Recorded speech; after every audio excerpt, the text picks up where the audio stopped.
Ava DuVernay's latest film, Origin, which held its U.S. premiere at the Virginia Film Festival in Charlottesville on Friday, the filmmaker wrestles with a lot of big ideas.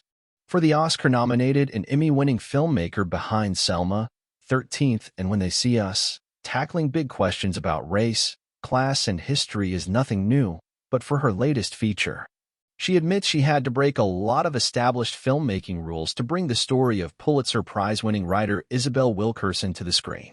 Taking inspiration from Wilkerson's acclaimed 2020 book Caste, The Origins of Our Discontents, DuVernay's film is partly a portrait of Wilkerson, played in the film by Aunjanue Ellis-Taylor, who recently earned a Gotham Award nom for her role in the film, as she embarks on an intellectual journey across time and place to connect how social hierarchies and distinctly different cultures across the globe are connected, particularly in a way that gives context to racial inequity within the United States. While following Wilkerson on this quest, DuVernay also depicts real-life figures throughout history who had their own experiences with the beguiling concept of caste, among them Trayvon Martin, Myles Frost, Indian scholar and reformist B.R. Ambedkar, Gaurav J, Pathania, African-American anthropologists Allison and Elizabeth Davis, Isha Blaaker and Jasmine Cephas Jones, respectively, and German citizen August Landmesser, Finn Wittrock, the latter of which was depicted in a now famous photograph refusing to give the Nazi salute. Also central to the film is Wilkerson's own husband Brett, John Bernthal, to whom her book was dedicated for his ability to defy caste. Brett's sudden death, and, soon thereafter, the death of Wilkerson's mother, early in the film serves as the film's emotional conflict.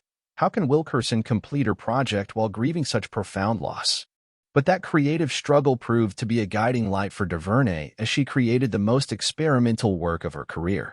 The breaking of the form was the joy of the journey, and it was one that came with a lot of fear, DuVernay told THR ahead of the film's premiere in Charlottesville, where she received the Virginia Film Festival Visionary Award.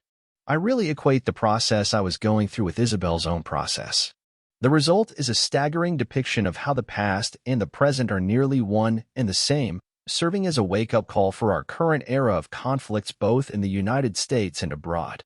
As we travel across the globe with Wilkerson as she researches her book, trekking from the American South to Germany to India, DuVernay delivers a poignant and provocative narrative of how the social order is dependent on the subjugation and dehumanization of specific groups in order for those in power to maintain their control.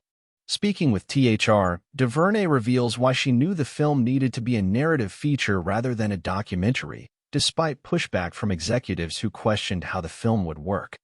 Her collaboration with Wilkerson to bring her personal life into the story and how history can be manipulated and distorted for political gain.